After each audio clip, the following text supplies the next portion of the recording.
So I had to laugh when Jody emailed me and said, you didn't send your sermon title in. And I was like, I have no idea what I'm going to call this sermon. I was just kind of stunned. But it took me all of about 3 seconds to come up with Future Farmers of America. And I just want to kind of chuckle about that because I am not a farmer. I'm not even a gardener.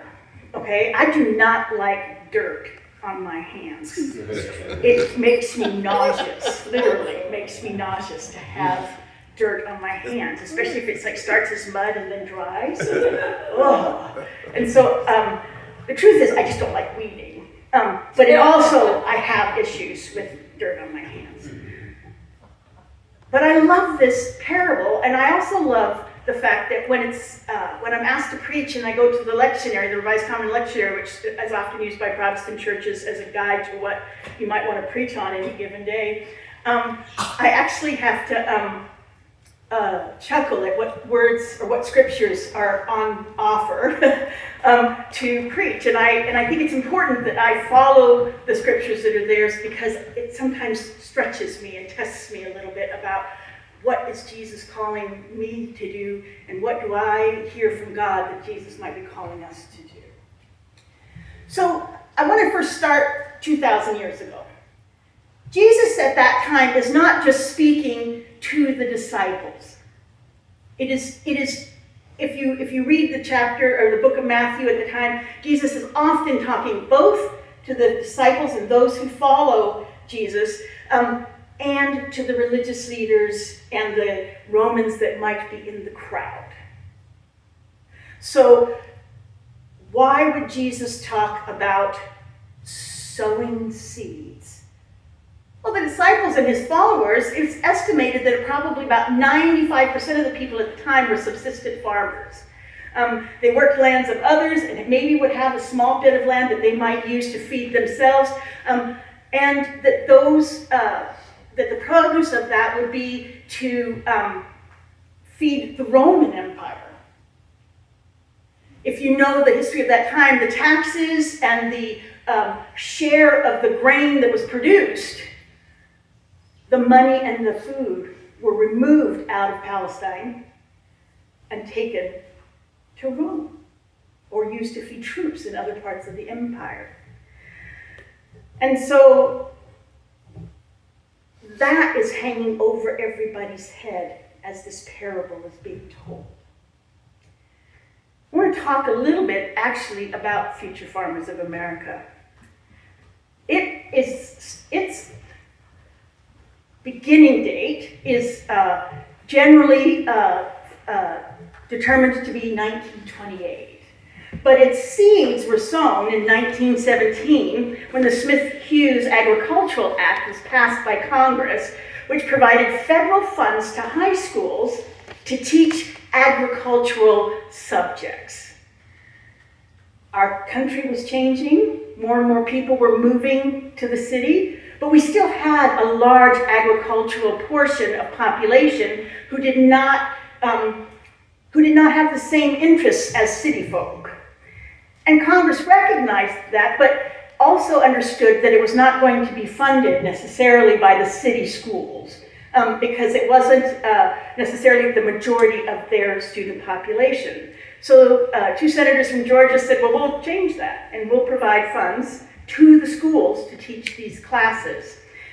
Future Farmers of America continues to exist today as the national FFA chapters in different schools in 50 states in Puerto Rico and the U.S. Virgin Islands, territories of the United States. And it is biggest difference from 1928 to today is girls are allowed, and African Americans are allowed. Most of that occurred in about 1969. And in about 1988, that the New Farmers of America, which was the African American organization that started about 3 years later than the one for white people. You just cringe when you say that. So they have combined and are now one organization.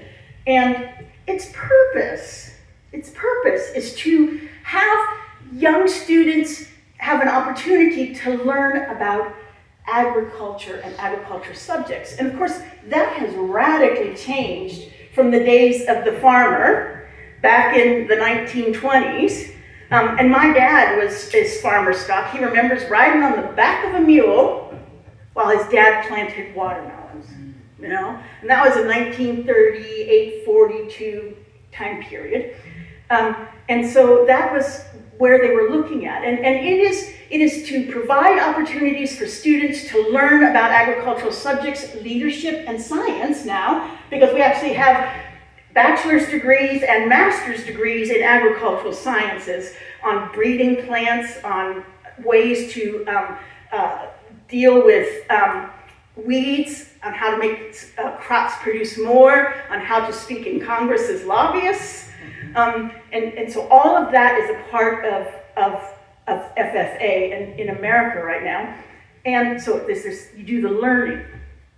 And in order to get, I think it's called the Green Hand Award, you have to also have a project that you do, and it can be done by yourself or in a team, but it's an experiential project that in Sandy, Oregon, where we live, and kind of where our niece went to school when we were raising her, they would sell a pig lots of times. They would go business to business with the cutest little pig that Gail never lets me bring home, because I like to bring the pig home.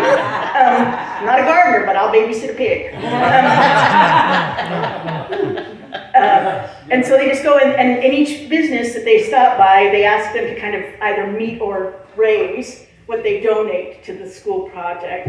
And then in addition to that, students will raise an animal for a year, or they will do a project in their area interest in agriculture, and then they are judged on it, you know, at Clackamas County Fair, Multnomah County Fair, the Oregon State Fair, and it's a huge, huge organization, one of the largest in the country for high schoolers, and so they have learning, doing, judging. How well did you do? How well did you do? And their motto is learning to do, doing to learn, earning to live, living to learn. I like that a lot. I like that a lot because I'm a person that really experiences God in my life when I am with someone else. It is sometimes hard for me to experience it on my own, although it happens occasionally. For me, I am most fed by God when I'm doing something, and I'm doing it to serve. And I like that. But I also think that each of us individually, as people of faith, could learn by doing, and doing to learn, because we have to learn what needs to be done, then we got to do it. And both the theoretical, I guess you might call it, and the actionable is where we're going to get information about how we are to be as followers of Jesus. We are, in fact, I believe, the soil that is talked about in the parable of Matthew. We are the soil. And I think that's Jesus is being pretty clear in that parable, that that's what this is about. While the hearers will relate it to their agricultural experience, I think all of us who have seen a daffodil in February to let us know that winter is about to be done, that we know and understand that things grow in the soil, and it has to be right, both seasonally and nourishing for that daffodil, for those gladiolas, for those cucumbers that grow in our garden, for the everlasting, never-ending zucchini that grows in the garden. We need some soil for that. Yes. For us to hear the word of Jesus, for us to learn to do the word of Jesus. We need to learn what is it that we are called to do. And then we need to learn how to do it. And then we've got to do it. That's for all of us. And I will put myself at the top of that list is the hardest thing to do. Getting out and doing it. For me, sometimes it's social anxiety. Going in and being with strangers who I don't know and helping can send me over the edge because I might make a mistake and somebody's going to see it. And that just drives a lot of me not doing stuff. Sometimes we're exhausted because we're doing 40 hours to 60 hours to 80 hours of work that has nothing to do with MCC Portland. Our faith and our God are with us in all that we do and all that we touch. But it's not something that is specifically a part of our ministry usually to spread the word of God. And so, fatigue. And I think, given the stress we have in today, 2026, with our leadership, and with wars going on in the world, with uncertainty about what's going to happen in our life. Are we going to be able to pay the rent next month? Yes. Are we going to be able to feed ourselves next month? What bill are we going to choose to let go? And accept the phone calls from those collectors, or just ignore them. That's what I love about voicemail. So depending, I think, on how much we trust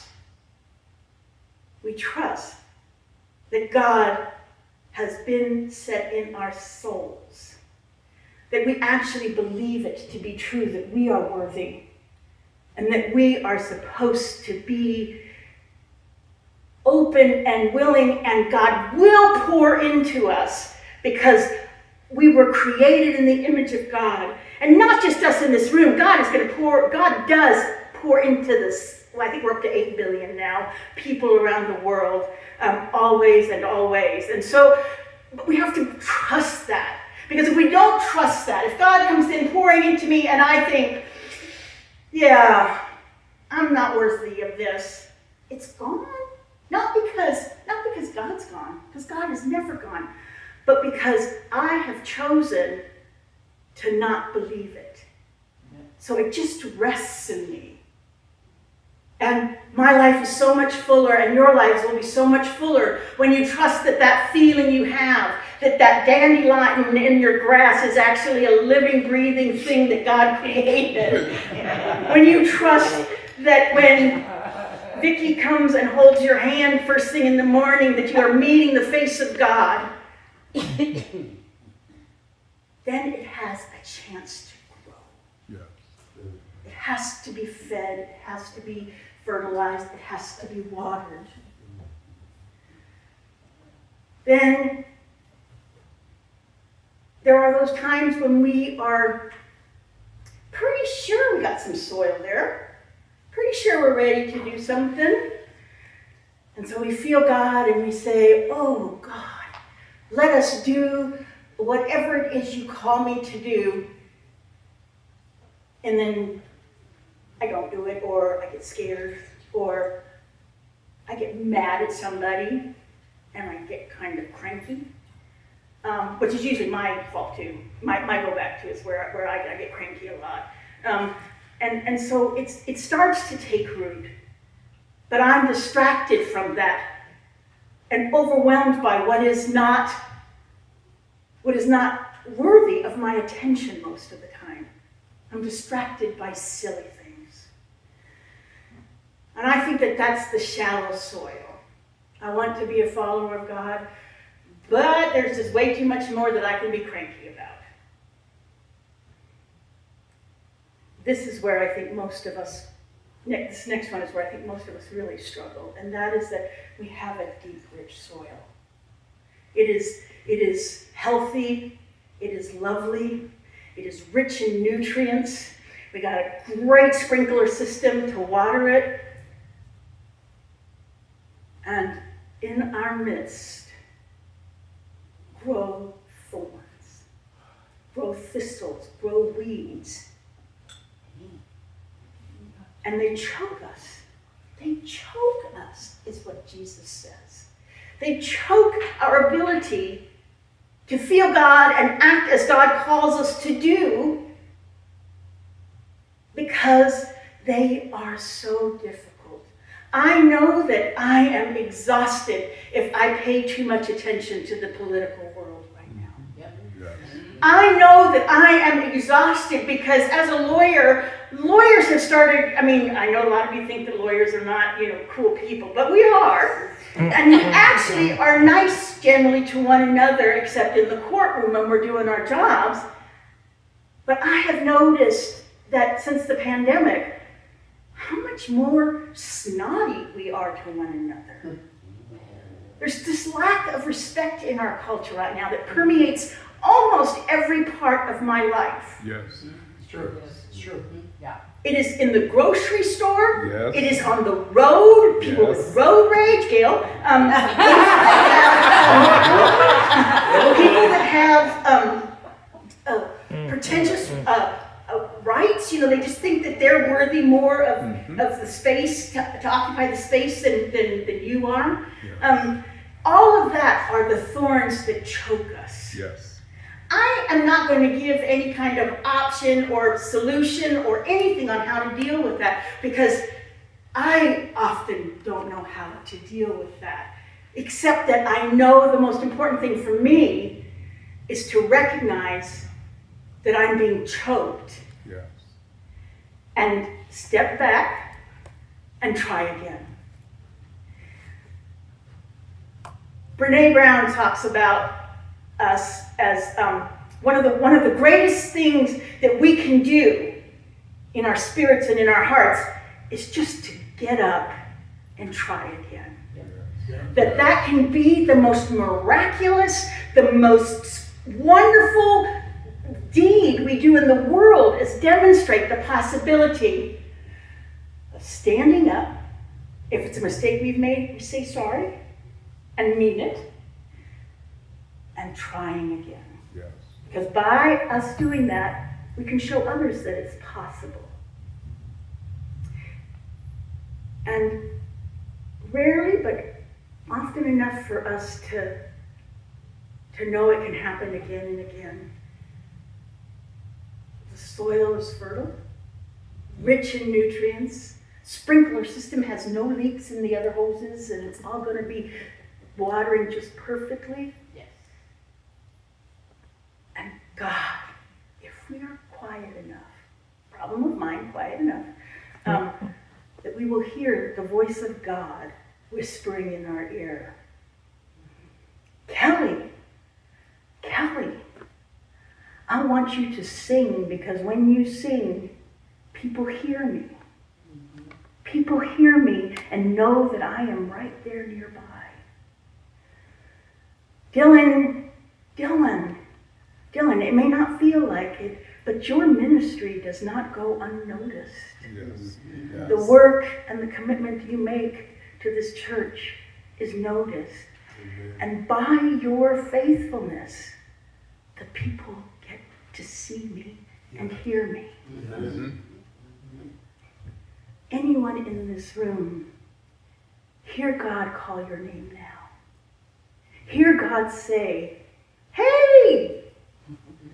I need louder voices because I'm so distracting of myself. But hey, Kimberly, you are worthy. Mhm. You've made mistakes in your life and you've had things happen in your life that are hard to deal with at 60. But that doesn't mean you have to be defined by the mistake. Yes. That's right. Defined by the trauma. Yes. Doesn't mean that it didn't exist or didn't happen. Mhm.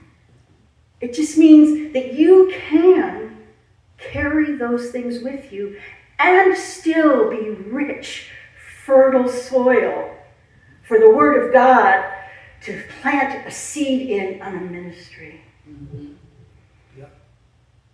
But we need to invest in that in this church and in our lives. We need to invest our time. We need to invest our money. And we need to be certain that we are going to follow through, both in our personal lives and in the lives of the church. What is our motto going to be? And who will be the hearers of that motto? Who are we in MCC Portland? We are individuals who are loved by God, cherished by God, who have accepted that most of the time. And is that the end of who we are as MCC Portland? Are we sowers of seed? Are we farmers who are willing to take the time? Are we farmers of God's word who are willing to take the time to learn, to hear the theory, to hear the words of God, to know that the words of God may not speak exactly the same to me as it speaks to Corey, but God speaks to us both. And God tells us both ways that we as individuals can contribute to the world, and it tells Corey and I the way she and I can together as a team probably do even more. We need to be willing to hear that voice of God. And then we need to be willing to say, yeah, there's some money that needs to be put into this because we have to hire somebody to do A, or we have to buy supplies to do B. And we have to be willing to stick with it and keep the money flowing. Yeah. Because if we don't, then basically it's just fluff. If we are not willing to invest our time, our money, and our energy into something, it is just empty words. Yeah. Right.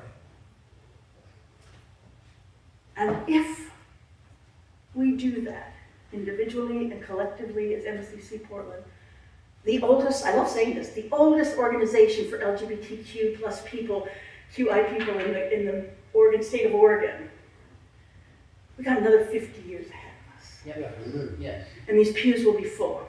Yeah. And there will be flowers and dandelions, but we'll call them Paul and Michael and Jane and Tammy and Dolly. Dolly Parton coming to our church would be awesome. Yes. But the flowers and the bouquets that come into our lives will have individual names who are seeking the nutrients that God gives us, Yes. seeking the fertilizer that we can find in community, seeking the healing that we have when we are together and we can see other people and talk to other people and not be lonely. I'm not a hugger. You guys know that about me in the room, but those of you that aren't in the room may not know that about me. I love to hug, but I don't want you to hug me. And that's the paradox of me. But a couple of years ago in the law firm I used to work at, I hugged a man, his name's Terry. I hugged him because I hadn't seen him for a little while. And I was so happy to see him, I just spontaneously hugged him. And what he said to me was, I cannot remember the last time somebody touched me. Yeah. Wow. Wow. So I invite us this week to hug somebody. You don't have to do a sermon for them. Just hug somebody and in your heart know that you're just providing the hand of God, the embrace of God this week. And then think about how we might invest in a ministry of hugging. And I say that somewhat sillily, but Charles and I talked a couple of weeks ago. I came in and there was a group of men in the tents on the sidewalk, and there's a motorhome, and they've been here for a little while. And I was like, I'm not parking my car over here. And then I thought, yes, I am parking my car over here. Yeah. I'm gonna lock my car. I never lock my car. I'm gonna lock my car. No, I'm not gonna lock my car. I'm not gonna be judgmental. Not wise either, but judgmental. And then I said to Charles, and Charles and I had the same thought, so it was kind of cool. I said, this is an opportunity for us to figure out how we might participate in helping the homeless and getting them out of being houseless in Portland, Oregon. So right in front of us, right near us, There are opportunities for us to identify ministries, take the step to invest in those ministries, and get off our butts and follow through. And Jesus says we will have a crop that will be 60, 30, 20, there's a song like that too, but I'm not going to sing it, times bigger than what is normally sowed with that amount of seed. Let us be farmers. Let us be the future farmers of America, or at least the future farmers of Portland, Oregon. Yes. Amen.